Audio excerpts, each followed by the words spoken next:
The gavel never belonged in his hands, yet there it was, gleaming under the fluorescent lights as my son-in-law raised it high and struck the table with the arrogance of a man claiming a throne.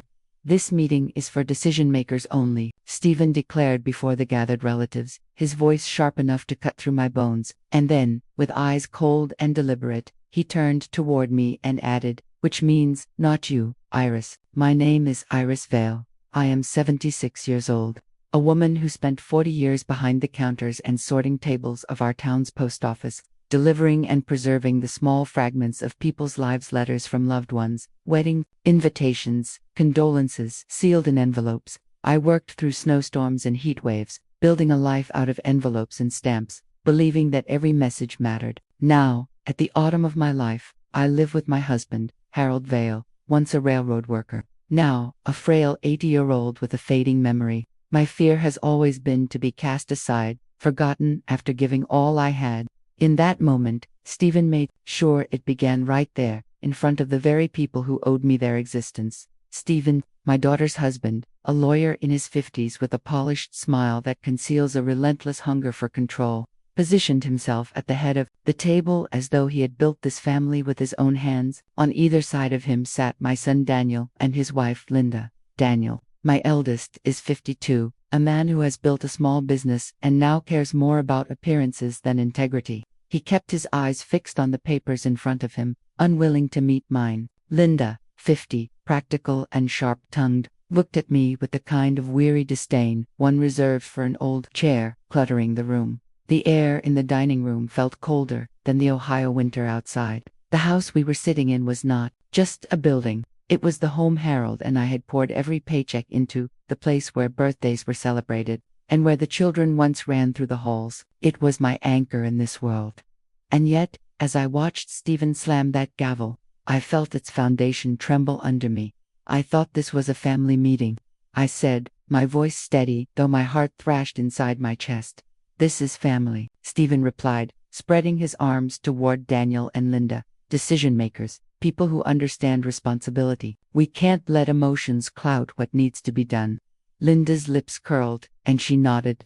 "It's about time someone said it plainly. Iris, you've done enough. You shouldn't worry yourself with things you can't handle."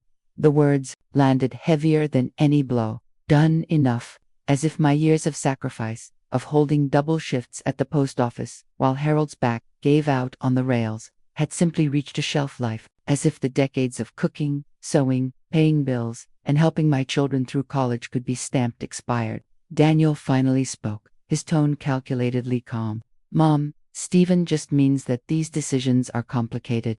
It's legal stuff, financial strategies. We don't want you to feel overwhelmed." But his refusal to meet my eyes betrayed the truth. He was ashamed, not of Stephen, but of me. Ashamed that his aging mother still expected a place at the table. I forced myself to remain seated, though every part of me wanted to rise and reclaim what was mine. Harold, fragile in his chair beside me, blinked in confusion, his once broad shoulders now slumped like a forgotten coat. His presence should have been my shield, but with his memory slipping day by day, he could no longer speak the words I needed. His silence was both painful and protective, leaving me alone to carry the weight. Stephen shuffled the documents on the table with a theatrical flair. "The house is too big, too expensive, too inefficient. We're looking at better uses, investments that can actually generate value." Daniel agrees. Linda agrees. Emily agrees. The vote is clear. Emily, my daughter, my youngest, not in the room but invoked like a weapon. She had always been the softer one, the one I believed still carried traces of loyalty. To hear her name used as evidence against me was like a knife twisted slow. "You're not selling this house without me," I said, my hands tightening on the arms of my chair. Stephen leaned forward, eyes glittering. "Legally, Iris, you don't have a say. Harold's condition makes his consent unreliable. You're dependent on your children now. This is a matter of progress." The room blurred for a moment, not from tears but from fury pressing against my vision. He was not just stripping me of my place, he was turning Harold's illness into a weapon. Daniel spoke again, his tone careful, as though rehearsed. "Mom, think of it this way. You won't have to worry about property taxes, maintenance, or utilities. We'll make sure you're comfortable. That's what matters, right? Comfortable. The words stung. They weren't offering comfort. They were offering silence. A corner to sit quietly while they erased my life brick by brick. I remembered the nights Harold and I had sat at this very table, counting coins to keep the mortgage paid, promising each other that this home would be the legacy we passed on. I remembered sorting mail during the Christmas rush, aching feet, swollen hands, but the pride of coming back here, turning on the lights, and knowing we had kept it. Every nail, every board, every memory was stitched with sweat. And now, with one sentence, they were cutting it out of the family's story. Stephen tapped the gavel again, savoring his role. It's settled. The property will be evaluated for redevelopment. You'll be informed of the outcomes. Meeting adjourned. The arrogance of it. He had no right, and yet no one stopped him. Daniel kept his eyes on the floor. Linda closed her folder with satisfaction. Harold sat, silent and confused. My voice had been stripped before I even opened my mouth.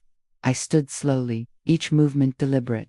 The room quieted, expecting me to lash out, to weep, to crumble. Instead, I placed both hands on the table, leaning close enough that Stephen had to meet my eyes. You can strike that gavel all you want, I told him, but you haven't heard the last of me.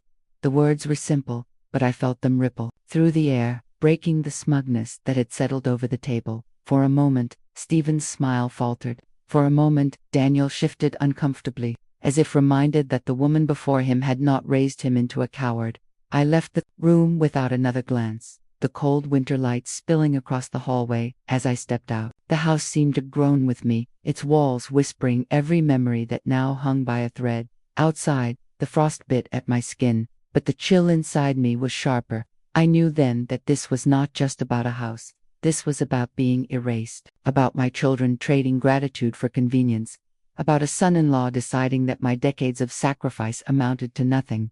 I walked down the steps, my breath heavy in the frozen air, and vowed that I would not let them bury me while I still breathed. They thought I was powerless. They thought age had made me irrelevant. But I had spent 40 years safeguarding other people's words, preserving proof that they existed, that their lives had mattered. If I could do that for strangers, I could damn well do it for myself. And so it began, the slow burn of defiance, the spark of a fight they never saw coming. I woke before the sun, and the house felt wrong, as if the walls were listening for a verdict I had not yet delivered. I made coffee the way I have for years, measuring by memory, and set a slice of toast in front of my husband. Harold Vale, 80, once the strongest back on the rail yard, stared at the plate and asked whether he was meant to go to work. I reminded him that work ended long ago, and he nodded as though accepting a weather report. Harold is my constant and my wound, a good man with a fraying map inside his head. When he drifted back to the newspaper, he can no longer understand. I took my purse and my old postal badge and left for the credit union. The winter air bit hard along the porch. I walked to the bus stop with the stubborn rhythm I had built from 40 years of routes and schedules. The town was just waking.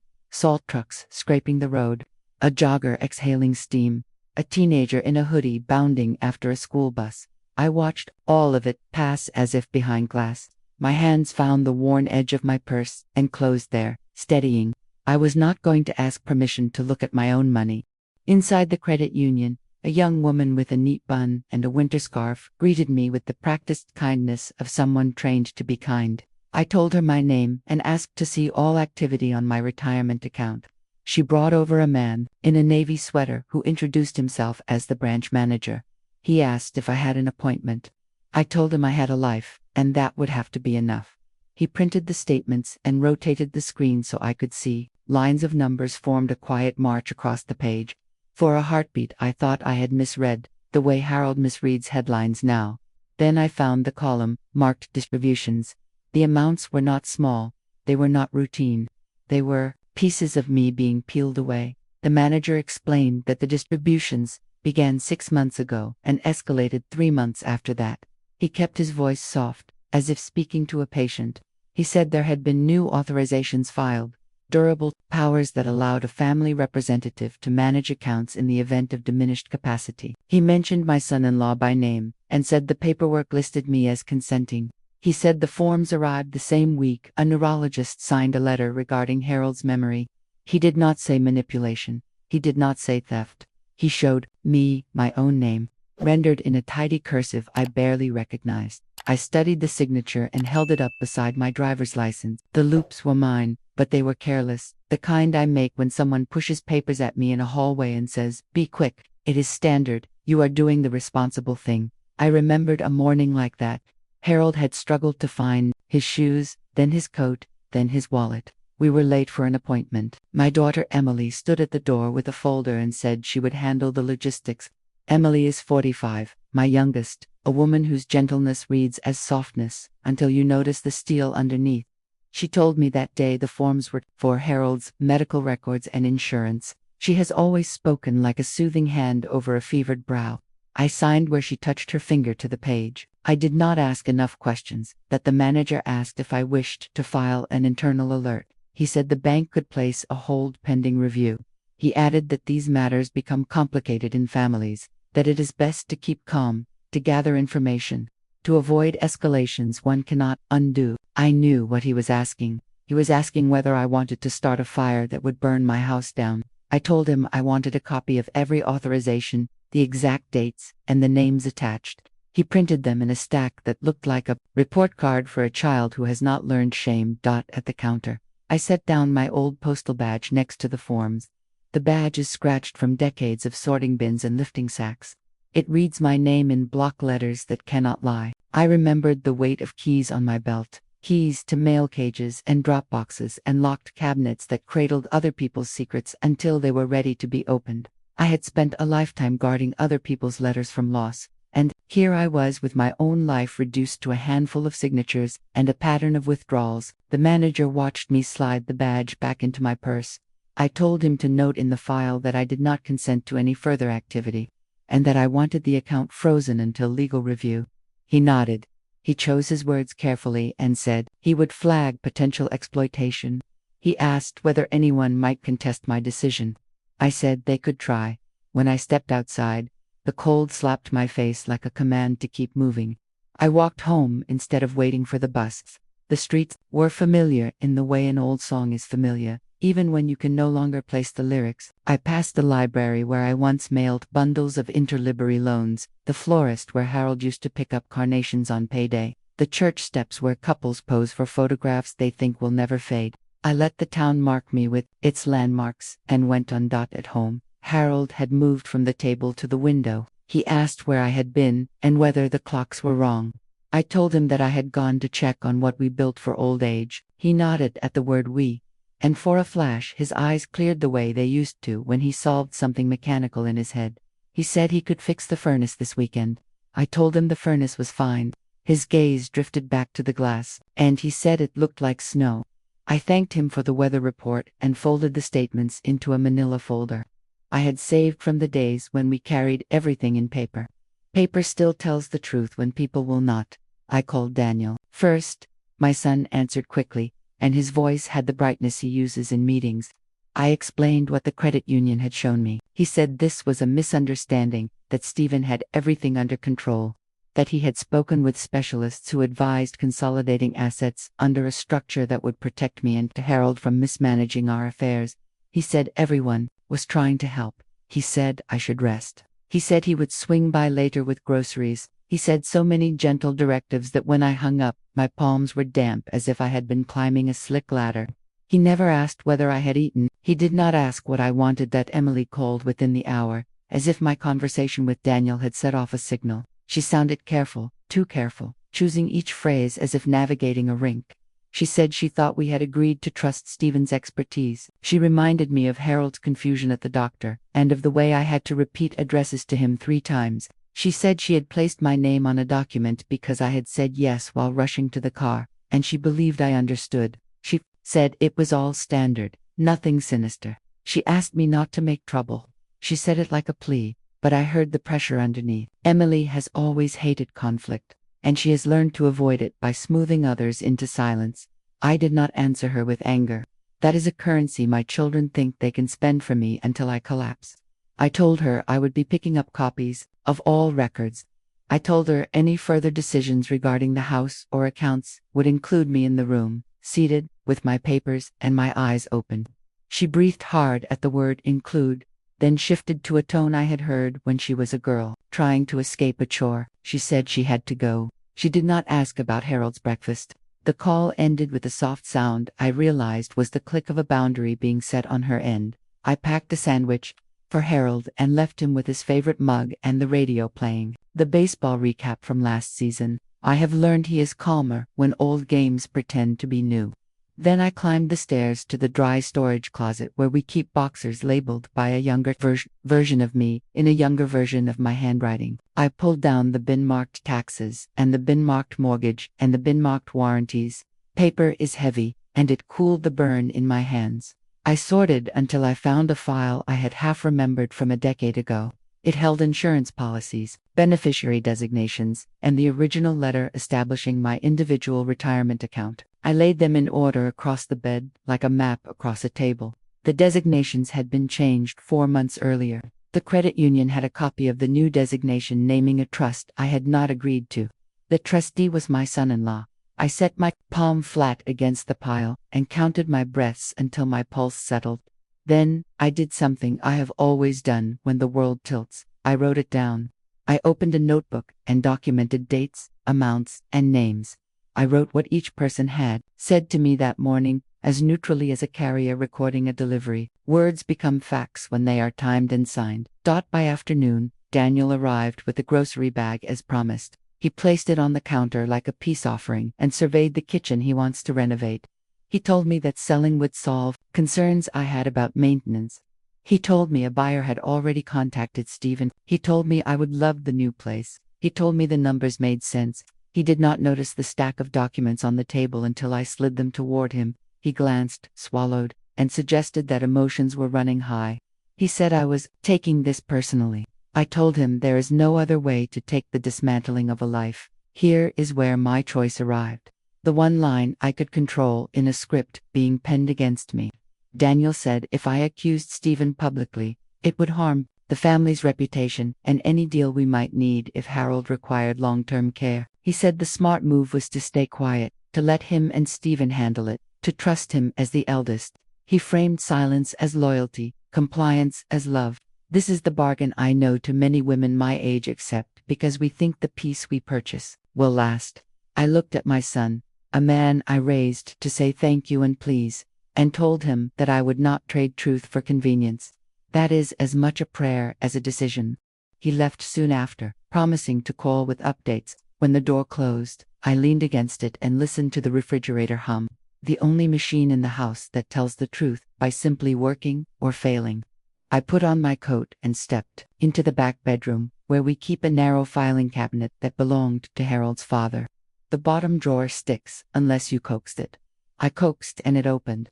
Inside was a little bundle wrapped in oilcloth. It held a ring of keys and a small brass tag from a postal station box, the old kind stamped with numbers and a city code I knew by memory. I had not seen it in years. It brought the faint smell of metal and paper and dust. A life of handling locks had left me with an instinct. When you find a tag, a box exists somewhere with a mouth waiting to open. I returned to the kitchen and placed the brass tag next to my postage scale, a relic I keep for measuring packages when neighbors still bring me trouble to solve. Harold wandered in and asked whether the train schedules had changed.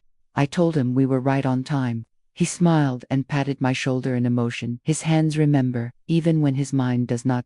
As evening fell, a message pinged on my phone. It was a scanned attachment from a firm I did not know, summarizing minutes from the so-called family meeting. The document named Stephen as trustee of a newly formed structure, handling property and financial decisions for our household. It said the group had agreed to explore redevelopment of the house for better community use. It listed me and Harold as beneficiaries of a monthly stipend to be determined. It used phrases like comprehensive care and long-term planning and risk mitigation. The language smelled like expensive cologne, strong enough to cover rot. I printed the file and added it to my stack. Then I cleared a space on the dining table, the same table where last night a man who married my daughter had pounded a borrowed gavel as if it were his birthright. I set out 3 objects in a row: my postal badge, the brass tag, and the latest statement from the credit union with the withdrawals circled. These were not relics, they were coordinates. The badge meant I knew how to trace a chain from sender to recipient. The tag meant there was a box somewhere with my name nested in some older version of our town's system. The statement meant harm had already been done and would not stop until someone wrote "stop" in unmistakable ink. Before I went upstairs to help Harold into bed, I stood in the doorway and looked at the room the way a surveyor might, measuring line and angle. I pictured yesterday's faces at this table, the practiced confidence, the calm lies. Age has taken some of my speed and a portion of my softness, but it has given me a ledger. I know what was paid and who paid it. I know that men who call themselves leaders are often boys who learned to speak loudly so they would not have to listen. After Harold settled, I returned to the table and wrote letters by hand. The way I always told people to do when they needed a record that could not be deleted. One letter to the credit union, confirming the freeze and requesting a fraud review. One to Daniel, notifying him that no party is authorized to act on my behalf without my explicit consent in writing. One to Stephen, informing him that any further use of my accounts or property without authorization will be referred to the proper authorities. One to Emily, asking her to come by tomorrow with any copies of documents she collected on the day of Harold's appointment. Each sentence was a spine, each salutation a reminder that I have addressed envelopes longer than they have been alive. When I sealed the last one, I felt something close to relief, not because the danger had passed, but because I had stepped from the edge back onto ground. I knew the discipline of evidence, the courage of paper. In the morning, I would walk these letters to the post office myself. I would hand them to a clerk and watch them stamped. I would keep the receipts. Before I turned off the lights, I slid the brass tag into my pocket. There was a place it belonged, and I would find it. The gavel had not been mine yesterday, but hands remember what they were made to hold. Mine remember keys. They remember boxes that yield when pressed at the right angle. They remember that every lock is simply a question waiting for the precise answer. Snow lay heavy on the church roof that Sunday, a white blanket over bricks that had stood longer than my children had been alive. I walked there with Harold on my arm, steadying him as he shuffled. His coat hung loose around his shoulders. Every step felt borrowed from the strength he once carried with ease. The church bells rang, summoning families with toddlers in mittens, couples with polished smiles, and elders clutching their Bibles. For me, it was not worship that drew me, but the need to look into eyes that once called me neighbor and friend. I wanted to know if I was already invisible to them. Inside, warmth and incense mingled, and candles flickered along the aisle. Pastor Miller, in his 60s with silver hair that gave him gravitas, stood at the pulpit. He had baptized my children, blessed Harold and me at anniversaries, and spoken words over coffins of people I loved. He carried the weight of moral authority in this town. I had trusted him as a shepherd who kept our lives anchored in decency. After the hymns and prayers, he stepped down to greet parishioners. When he reached me, he placed a hand on my shoulder. His grip was gentle, but his eyes carried hesitation. "Iris," he said, "I've heard there's some tension regarding the house. I hope you're finding peace through this season." His words chilled me more than the snow outside. Tension was too soft for what had been done. I asked him what exactly he had heard. He glanced at Harold, then back at me. "Stephen spoke to me. He said the family had come to a consensus about the property. He asked me to support the plan, to reassure the community that it's a responsible step." The air left my lungs. I steadied myself against the pew. Stephen had gone to the pastor before I even knew the scope of what was happening. He had planted the narrative in soil that would shape community opinion. Pastor Miller believed he was siding with unity, but in truth he was lending his voice to erasure.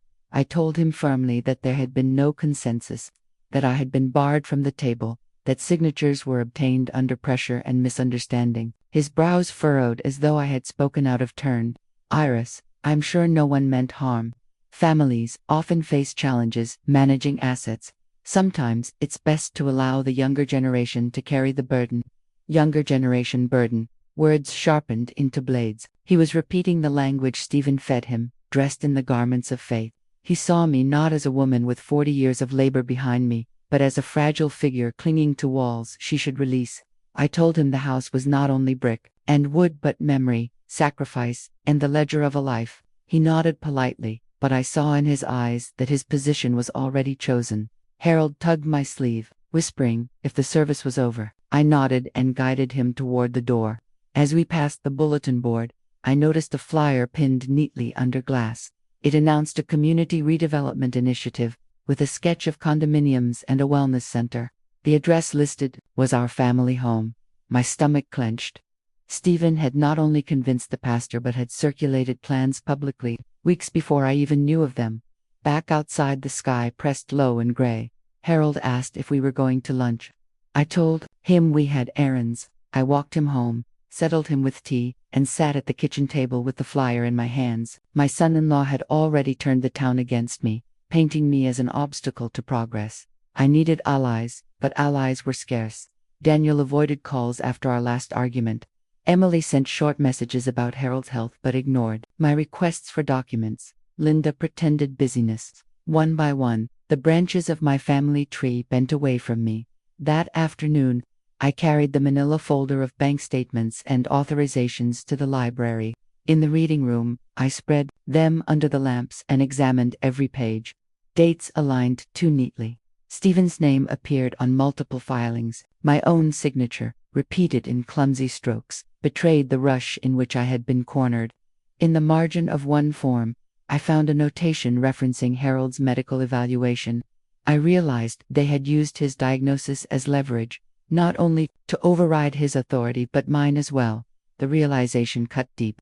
Harold's fading memory, the very thing that left him vulnerable, had been weaponized against me. I thought of the way he once carried rail ties on his back, the sweat running down his neck as he built the tracks that carried commerce across the state. That same man now signed papers he did not understand, papers that stripped me of control. His decline was tragedy enough. To turn it into a tool was cruelty. At the library, I noticed a woman watching me from across the room. Caroline, my granddaughter, walked over with hesitant steps. She is 38, bright-eyed, and caught between loyalty and survival. She leaned close and whispered, "Grandma, I don't think you should be here with those papers. People will talk." I asked her what she knew. She glanced around before speaking. "Uncle Stephen says the house is going to be repurposed. He told the church board that you agreed, but you're having second thoughts. They believe you're confused, that Grandpa's condition has rubbed off." Her face burned with embarrassment as she said it. I straightened in my chair. "Do I look confused?" I asked her. She shook her head, but her eyes carried the fear of someone pressured from all sides. She told me Stephen had asked her to volunteer on the redevelopment committee to show community involvement. She admitted she wasn't sure how to refuse without alienating her parents. I told her to keep her eyes open and her heart steady. "Paper remembers," I said, showing her the stack. "People forget, but paper doesn't." She nodded slowly, as if clinging to that truth. Then she left, shoulders hunched. As evening fell, I returned home to find Harold asleep in his chair, the radio murmuring. I draped a blanket over him and sat nearby, listening to his shallow breaths. I pulled out the flyer again and thought of Pastor Miller's words. He was not my enemy, but he had become a pawn. If the pastor endorsed Stephen's plan, the town would treat it as settled fact. My voice would be dismissed as the rambling of an old woman resisting change. That night, I placed the documents in a fireproof box and locked it. I retrieved the brass postal tag I had found and studied it under the lamp. It bore a number and a station code from decades ago, from before I retired. I remembered issuing similar tags to customers who rented boxes. A thought stirred. Somewhere in this town, that box might still exist, holding whatever its renter had deposited long ago. The idea that something forgotten could wait patiently to be reclaimed gave me a strange flicker of resolve. Sleep came. Late in dreams, I walked the corridors of the post office, rows of brass doors lining the walls. Each box was a story sealed in metal. Some opened to bills, some to love letters, some to secrets no one should see. One door gleamed brighter than the rest.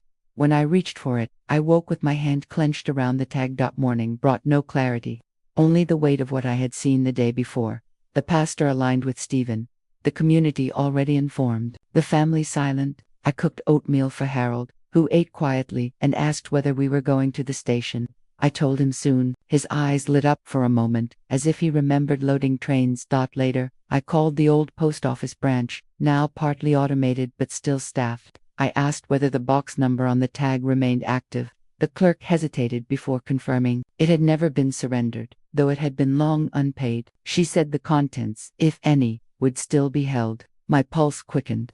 Someone had paid once, maybe Harold's father, maybe Harold himself, maybe even me in a haze of years. Whoever it was, that box had outlived its keeper. I resolved to visit in person the next day. First, though, I had to confront Pastor Miller again. I could not allow Stephen's version to spread without challenge. After lunch, I bundled Harold in his coat and walked him to the church office. The pastor welcomed us with measured warmth. I laid the flyer on his desk. "Pastor," I said, "this is being circulated with your blessing. Did you read the part where it claims my consent?" He adjusted his glasses. "I assumed your children consulted you. They did not. They excluded me. They exploited Harold's condition to justify decisions. This is not stewardship. This is theft cloaked in righteousness." His face tightened. "Iris, be careful with words. Accusations divide families. Communities need harmony. Communities need truth," I countered. "Harmony built on lies is no harmony at all." He leaned back, conflicted, but I saw the doubt flicker. Perhaps it was the authority in my tone. Perhaps the documents I spread across his desk. Perhaps the memory of baptizing my children with promises of integrity. Whatever it was, he grew quiet. He did not pledge to help me, but he did not repeat Stephen's assurances. That small silence was a shift, and I would take it. Harold dozed in the chair beside me, his head tilted. I stroked his hand. He murmured something about missing the late train. The pastor watched, maybe remembering the man who once lifted beams for church repairs. For a moment, empathy softened his expression. He said he would review the matter more carefully before speaking again. As we left, the snow had stopped, and the air was sharp with possibility. I knew the war was far from won. My children's silence, the pastor's hesitation, the community's bias, all of it pressed against me. But in my pocket, the brass tag grew warm from my palm. It reminded me that, somewhere in this town, a box waited. A box that might hold more than paper. A box that might hold the leverage I needed. I walked Harold home with a steady step. He leaned on me, unaware of the battles circling us. I whispered a promise he could not grasp, but that I meant with every fiber. "They will not erase us, Harold, not while I can still stand." That night, as the house settled into quiet, I laid the documents beside the tag and lit the lamp. One by one, I copied names and dates into my notebook. If Stephen thought age made me weak, he had underestimated the discipline of a woman who delivered letters through storms without losing a single envelope. Paper remembers, and I would make sure the truth was written where no one could erase it. Morning after my meeting with Pastor Miller, I felt the weight of silence pressing harder than any sermon. The pastor had not defended me, but his hesitation was enough to tell me Stephen's story was winning ground. I needed something stronger than doubt. I needed proof. That brass postal tag in my drawer was more than a relic. It was a key, and keys were meant to open. I left Harold resting with a pot of tea and walked to the old post office, the building where I had spent 4 decades carrying the town's secrets and joys. Time had stripped away most of the counters I once worked, replaced them with machines and screens. Yet along the back wall, the brass boxes still glinted, rows upon rows, stubborn against progress. The clerk at the counter recognized me, though she was young enough to have been in grade school when I retired. I showed her the tag. Her eyes widened with curiosity and then narrowed with caution. "That box has been inactive for years," she said. I reminded her of my years of service, of how I had handed out keys and kept boxes safe longer than some families stayed in town. She relented and led me down the row. Box number 412. The lock resisted before clicking open. Inside lay a bundle wrapped in cloth, heavier than letters. I slid it into my purse without unfolding it, not ready to be watched by younger eyes that would not understand. Back home, I placed it on the dining table and pulled the cloth loose. Inside were 2 items, an envelope sealed with wax and a stack of photographs yellowed with age. The envelope was addressed in my husband's handwriting to my family. In the event of dispute, my heart raced as I broke the seal. The letter was dated 15 years ago, around the time Harold had his first health scare. He had written that the house must remain under family stewardship, never sold to outsiders, and that if questions arose, this letter was to stand as his clear intention. It was not notarized, but it was his voice preserved in ink. The photographs were older still pictures of the house under construction. Harold's father holding beams, neighbors helping to raise walls. Each one was a reminder that this house was built not for profit, but for permanence. I felt my throat tighten as I spread them across the table. Proof, not only of ownership, but of legacy. I called Caroline that evening. My granddaughter hesitated before answering, her tone wary. She asked if I was all right. I told her I had something important to show her. She arrived an hour later, coat buttoned to the chin, eyes darting as though she feared being seen. She had always been close to me as a girl, spending summers in this house, reading on the porch swing. But now she lived between loyalties, pulled by her parents on one side and me on the other. When she saw the letter and photographs, her hands trembled. "Grandma," she whispered, "Stephen told everyone the house was just an investment, that Grandpa had already planned to sell it years ago. They all believed him." She pressed a photo to her chest. "But this shows the opposite." I watched the struggle in her eyes. Caroline worked in social services, advocating for people who had no voice. Yet in her own family, she had stayed silent. I asked why. She looked down. "Mom said, it's better if we don't get in the middle. She said you're tired, that you don't see things clearly anymore." The words cut deeper than any knife. To hear my own daughter paint me as senile when I still carried sharper memory than most of them, that was betrayal salted with cruelty. I asked Caroline if she believed that. She shook her head fiercely. "No, Grandma. I know you see everything. I just don't know what to do without losing them too."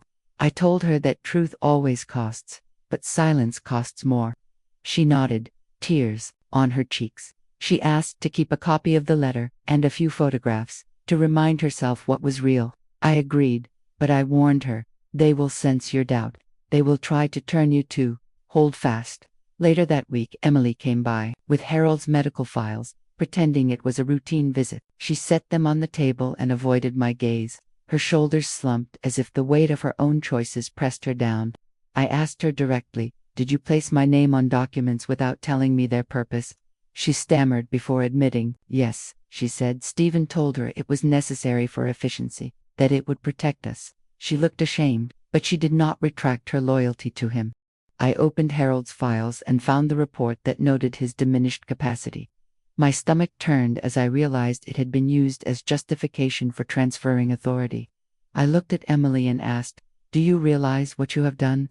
You've turned your father into a shield for Stephen's gain." She flinched but said nothing. Harold wandered into the room at that moment, asking if the trains were on time. Emily turned toward him, her eyes softening with pity. "See," she whispered. "He needs us to handle things." I answered coldly. "He needs compassion, not exploitation."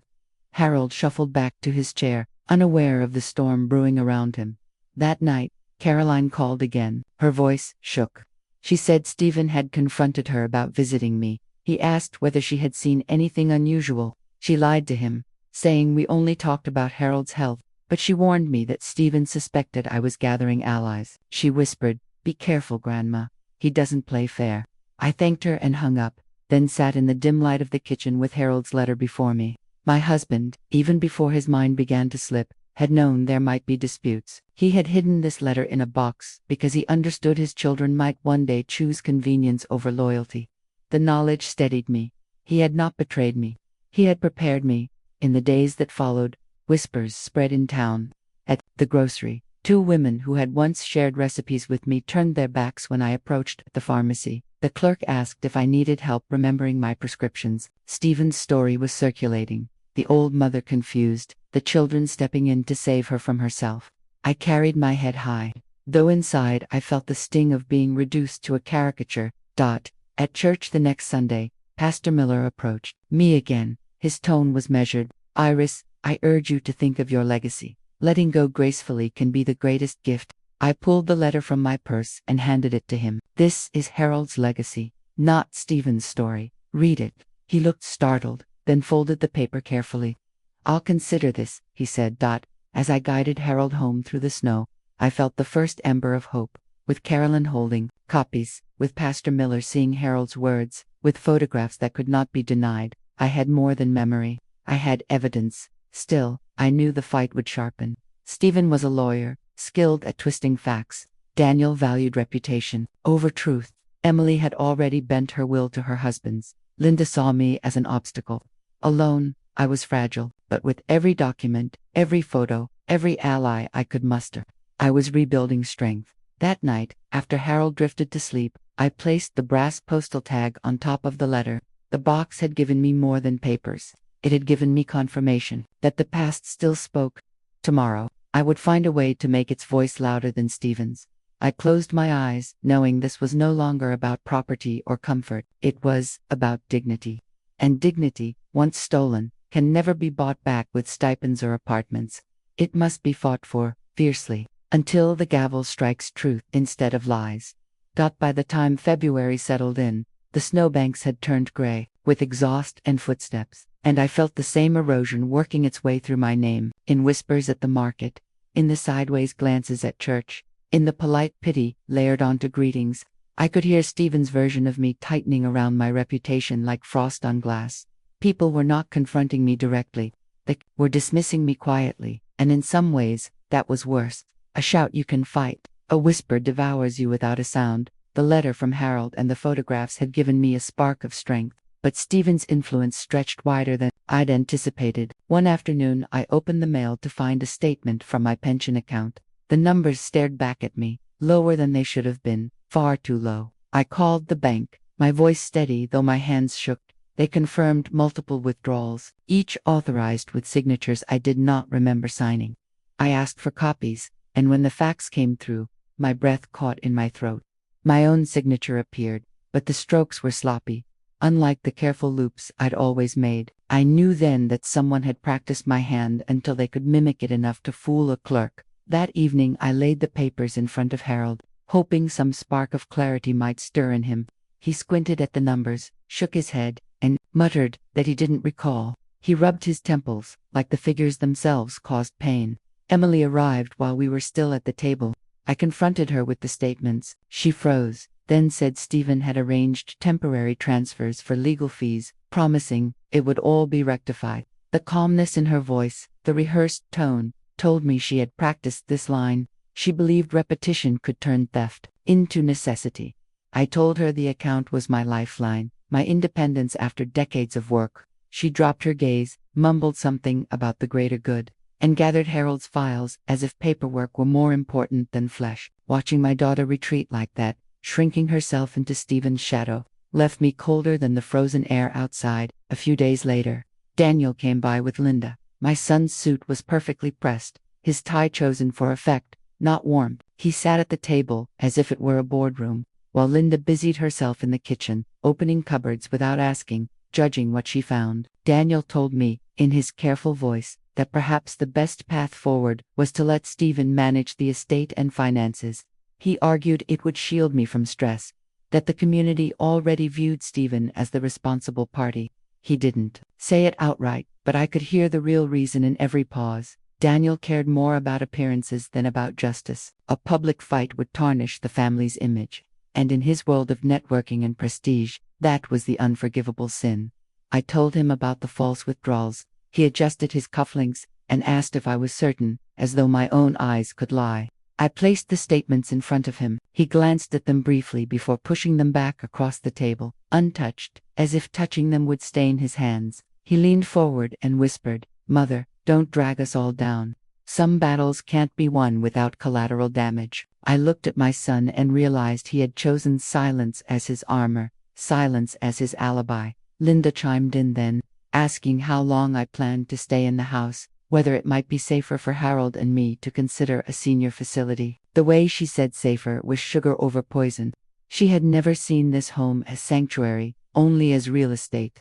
I reminded her of the birthdays, the barbecues, the nights when she had laid her head on my couch after arguing with Daniel. She shrugged, pretending not to remember. Her loyalty was not to memory but to convenience.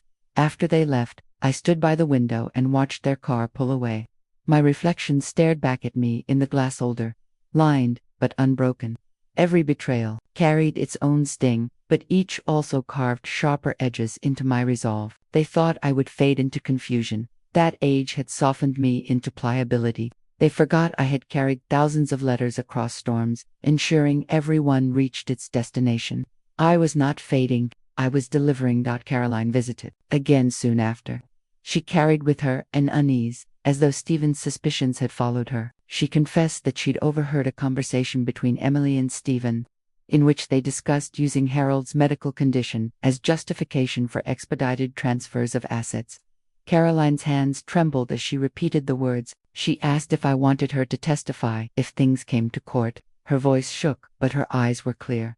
I held her hands and told her she must be careful. But yes, her testimony could be the stone that cracked Stephen's glass tower. She squeezed my hand tightly before leaving, promising to keep copies of everything I gave her. Watching her walk away, shoulders squared against the cold, I felt both pride and fear. She was young enough to believe courage was simple, but I knew the price it exacted. The following Sunday at church, I noticed a subtle shift. Pastor Miller did not mention redevelopment in his sermon. He avoided it altogether, speaking instead of truth outlasting deception, of faith surviving betrayal. His words were careful, but I caught the glance he gave me as he spoke them. Stephen sat 3 rows ahead, his jaw tight, his hand gripping Emily's. The pastor's silence on the subject was its own statement. The certainty Stephen had counted on was beginning to erode, but Stephen was not a man who accepted erosion quietly. The next day, a notice arrived in the mail, a formal request for Harold and me to vacate the house within 60 days. It claimed the property had been reallocated under family trust agreements, citing my consent. My hands shook as I read. The lie stamped in official lettering. Harold, sitting across from me, asked if we were moving. I told him no, not yet, not ever, if I could help it. I took the notice to the post office where the box had been found. The clerk looked at the documents and frowned. She whispered that she had seen Stephen there days before, asking questions about abandoned boxes. My stomach clenched. He knew about the tag, about the possibility of hidden papers. He was searching for whatever leverage remained to me. That night, I placed Harold's letter and the photographs in a locked case under my bed. I slept lightly, listening to every creak of the house, every branch scratching against the siding, as though expecting Stephen himself to reach through the walls. When dawn broke, I brewed coffee stronger than usual and steadied myself. This was no longer a dispute. It was a siege. I began drafting a record of everything: dates, documents, conversations, every subtle turn. I wrote with the same precision I had once applied to postal ledgers, line by line, no detail omitted. If they believed memory would betray me, I would show them that paper never forgets.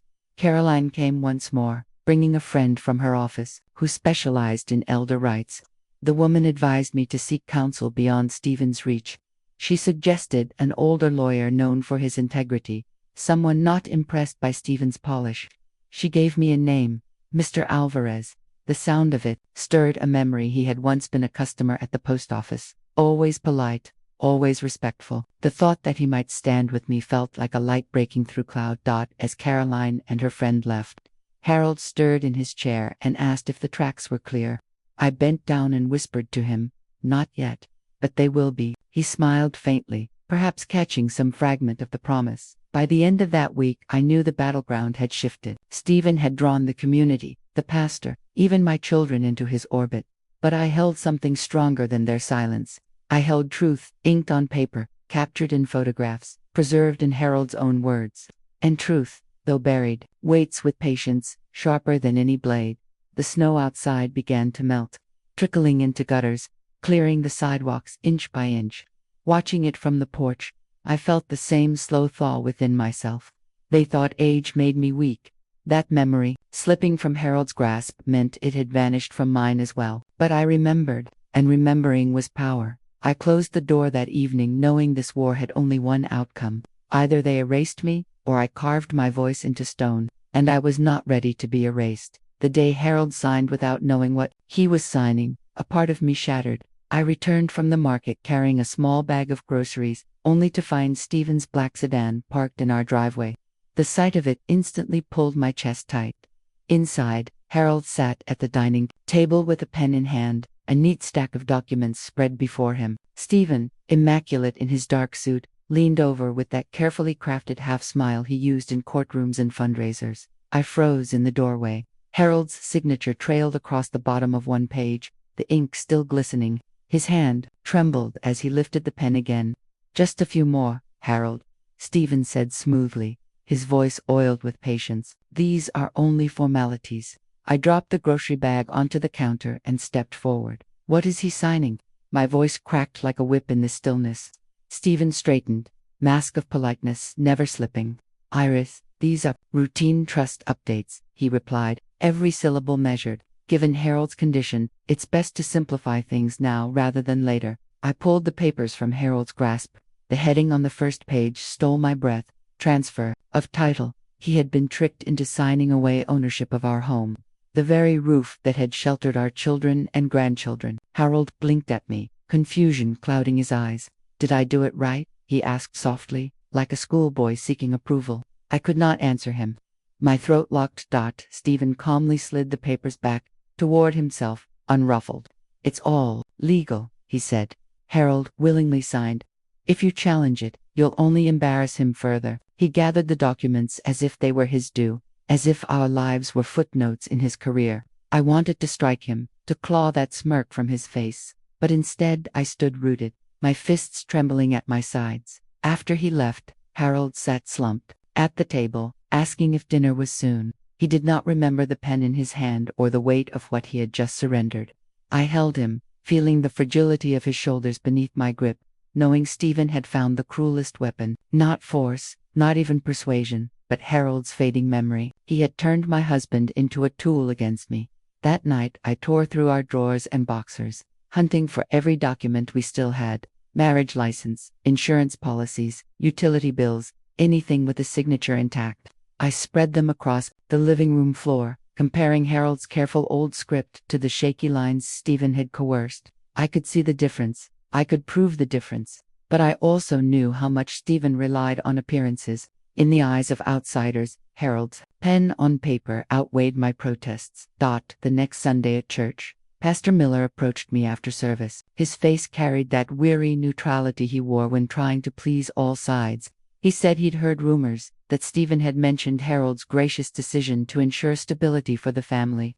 Pastor's words were wrapped in benevolence, but their effect was corrosive. Stephen was crafting a narrative, and the community was swallowing it whole. I asked Pastor Miller if he truly believed Harold understood what he signed. He lowered his gaze, murmured something about God's mysterious ways, and excused himself. His retreat cut deeper than open condemnation. The following week, Caroline visited, her face pale with worry. She had overheard Emily defending Stephen at a gathering, insisting that the signatures were voluntary. Caroline said Emily's voice trembled, but she did not back down. I listened in silence, my hands curled tight on the armrest of my chair. My daughter, my youngest, had crossed a line I had hoped she would never cross. She was no longer silent bystander. She was advocate for my erasure. Caroline pressed a folded note into my palm before leaving.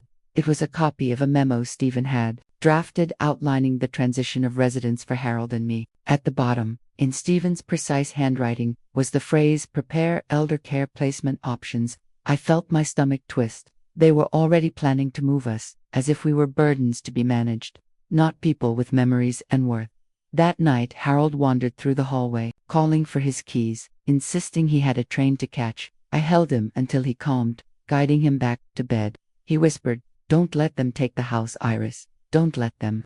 For a fleeting moment his eyes were clear, filled with the same steel I had known in the man who once laid tracks across states. Then the fog returned, and he closed his eyes. His words stayed burning in me long after he drifted to sleep. I realized then that this was no longer simply about signatures and bank accounts. This was about dignity, about the right to be remembered not as burdens, but as people who had built and sacrificed. Stephen had underestimated me. He thought age-dulled resolve, that a widow's grief and a husband's fading mind would strip me of fight. He forgot I had sorted mountains of mail, memorized routes, and battled storms to deliver. I had lived 40 years carrying proof of other people's lives. Now I would deliver mine. I began visiting the post office more frequently, searching the archives, looking for the missing pieces Harold might have left behind. The clerks whispered about Stephen's visits there, asking after abandoned boxers. Each time they spoke his name, I felt the urgency sharpen. Somewhere in those dusty vaults lay what he feared most, evidence that our legacy was not his to steal. Meanwhile, Daniel called, speaking with the same measured voice he always used when he wanted to appear reasonable. He urged me not to make a spectacle of the situation, reminding me how important reputation was for his business. He said if the matter became public, clients might question his integrity. I listened as my son weighed his career against my life's home. When he finished, I simply said, "And what will they think when they see your silence?" He did not answer. Days blurred into each other, each marked by another small act of erasure. Neighbors who once waved at me now looked away, repeating Stephen's polished story. Invitations dwindled. Even the choir at church avoided my eyes.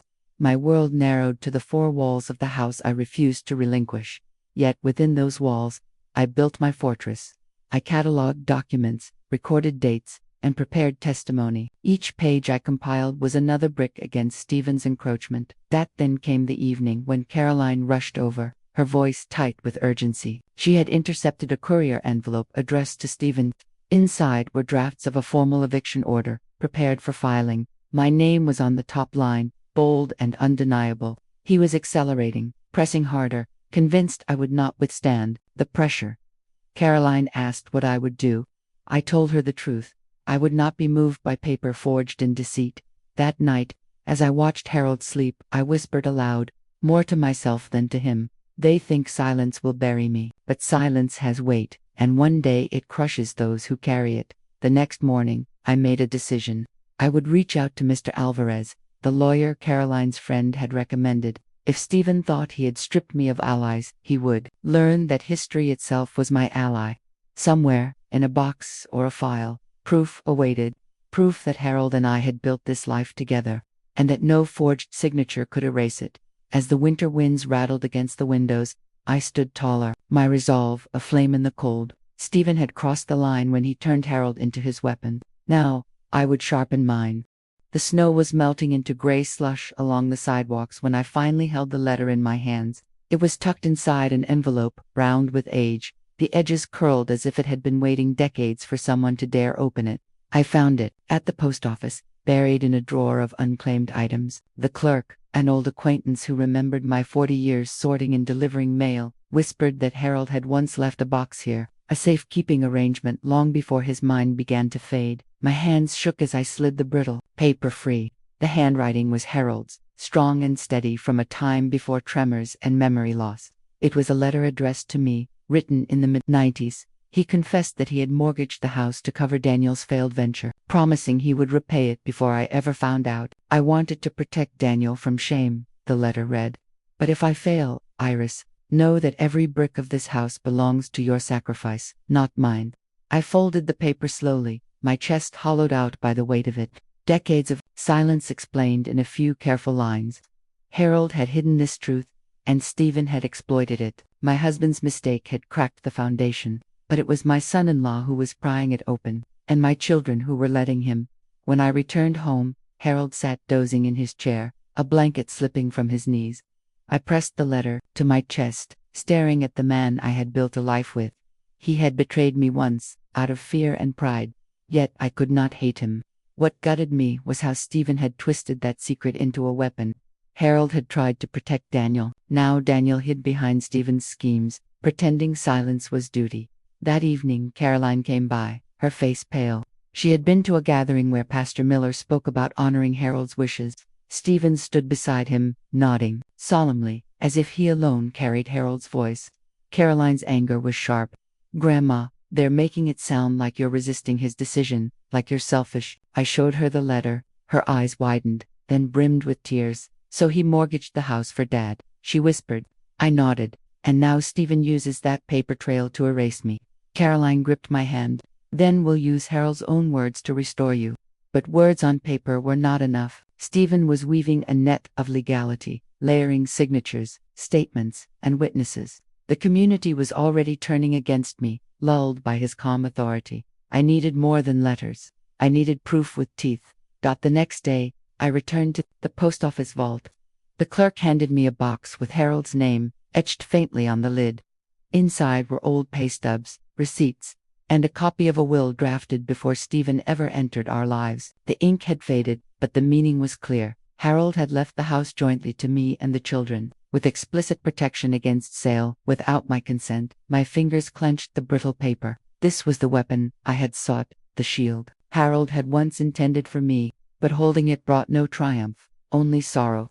For years I had believed trust was stronger than paper, that loyalty would outlast ink. Now I knew paper was all I had left. When I brought the will home, Harold looked at it with unfocused eyes. He traced the signature with his finger, then asked, "Did I do that?" I whispered, "Yes." He smiled faintly, as if he had accomplished something grand. Then his gaze drifted, and he asked if his train was late. Daniel came the next day, summoned, by Stephen no doubt, to reason with me. He sat stiff in my living room, his polished shoes tapping the carpet. "Mother, this is escalating. Stephen is only trying to stabilize things. Emily and we just want peace." I placed the old will on the table between us. Peace built on theft is not peace, Daniel. He avoided my eyes. "Things have changed since that paper was signed. Times are different. Businesses fail. Families adapt." His voice was careful, rehearsed. "We must think of appearances." I leaned forward, my voice low and steady. "Appearances. Do you know what Harold wrote me, all those years ago? He mortgaged this house to protect you, Daniel, not Stephen. And now you let him strip me bare to protect your image." His jaw tightened, but he said nothing. Silence filled the room, like a verdict. After he left, I sat in the dim light with Harold's letter in one hand and the will in the other. They were two sides of the same truth. One of weakness, one of protection.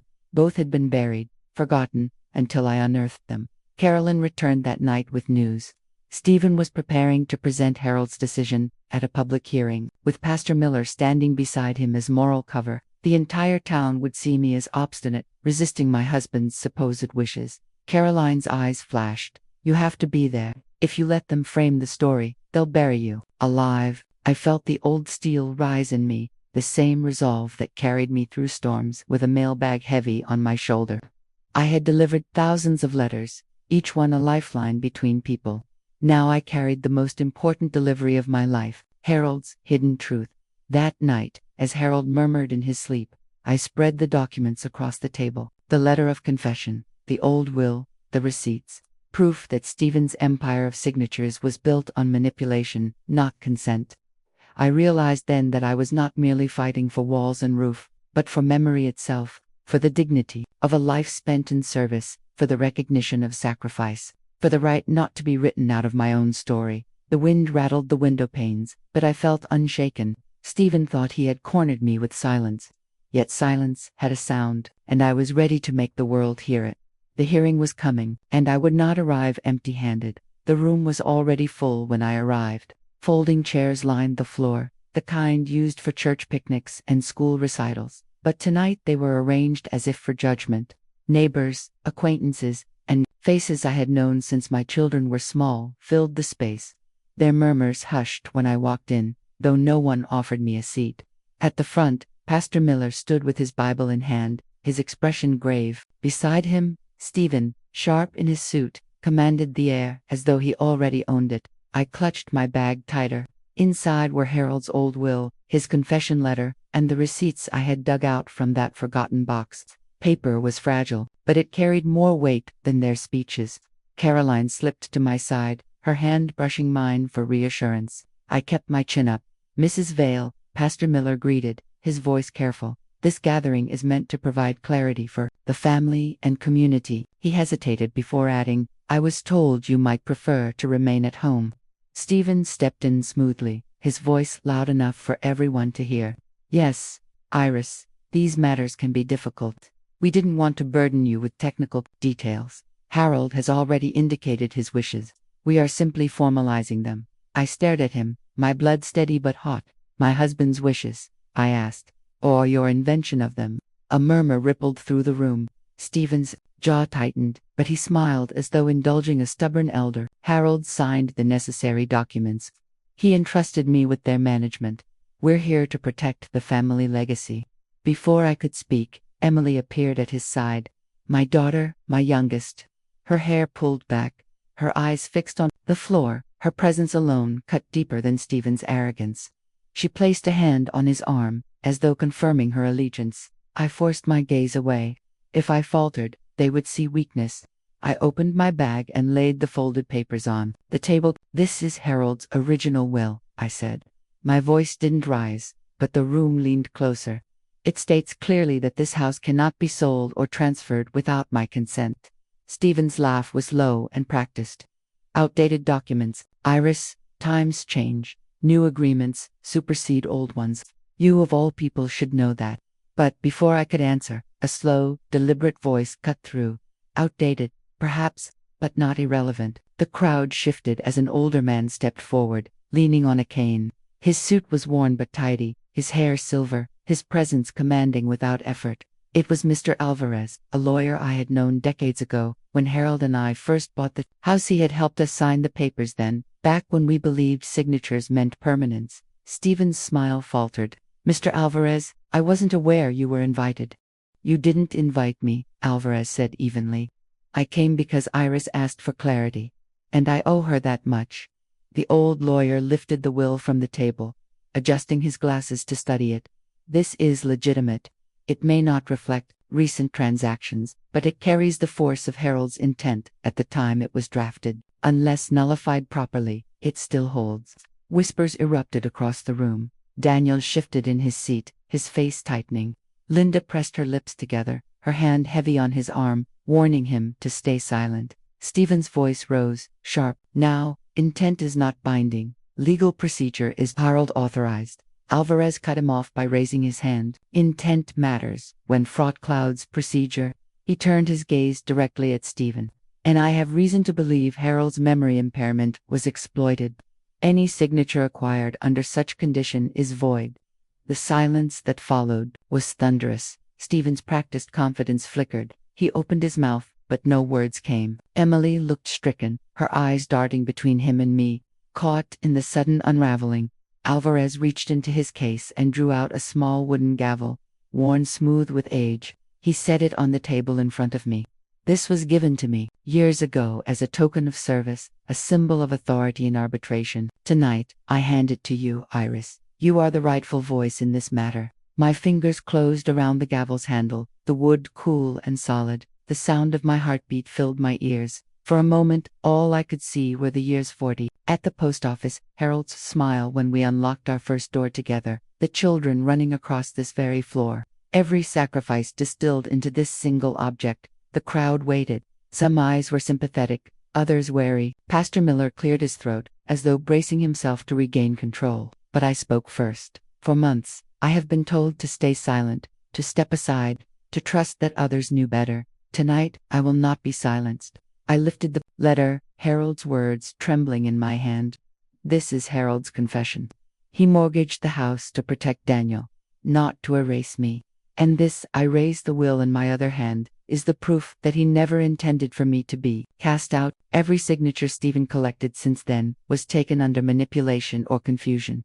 That is not law. That is theft. The room stirred with gasps, sharp whispers.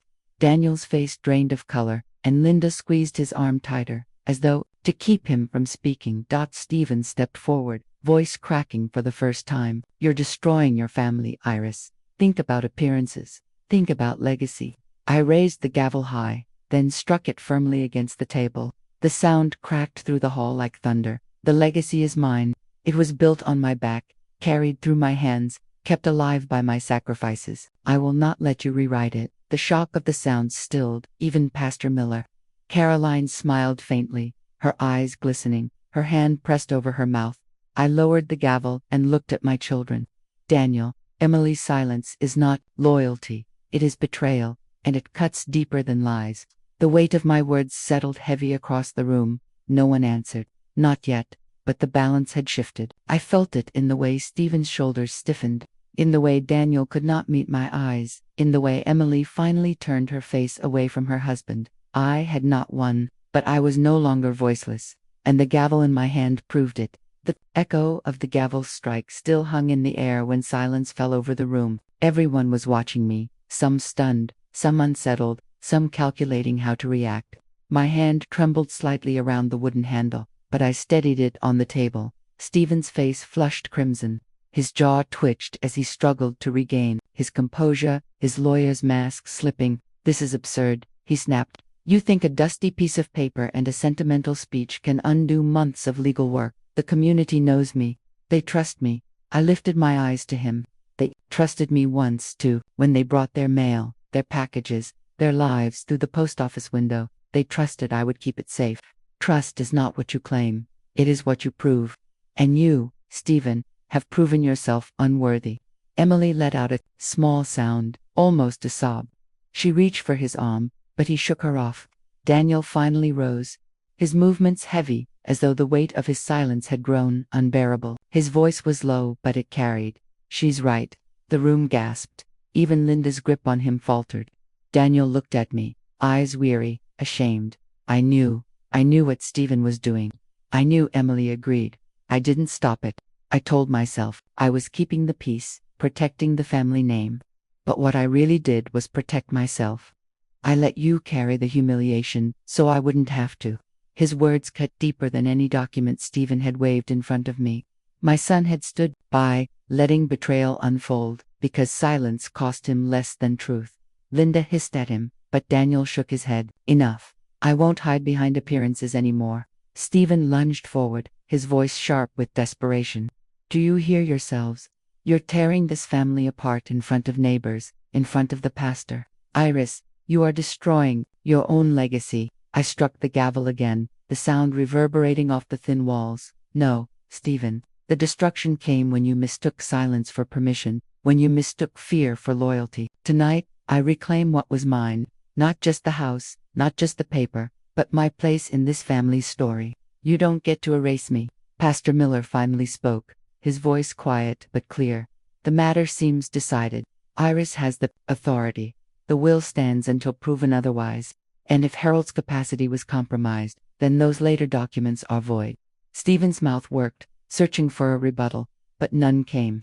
Emily lowered her head, unable to meet my eyes. Daniel looked hollow, but at least he was no longer pretending. Linda's lips curled in disdain, but she said nothing. Her influence evaporating without Stephen's certainty to lean on, Caroline stepped forward and touched my shoulder. "Grandma," she whispered, "you did it." I shook my head softly. "No, child. I didn't win anything. I simply refused to lose." The crowd began to disperse, murmuring among themselves.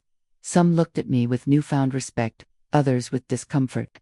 I no longer cared. The gavel was still in my hand, heavier now, not in weight but in meaning. I turned to my children one last time.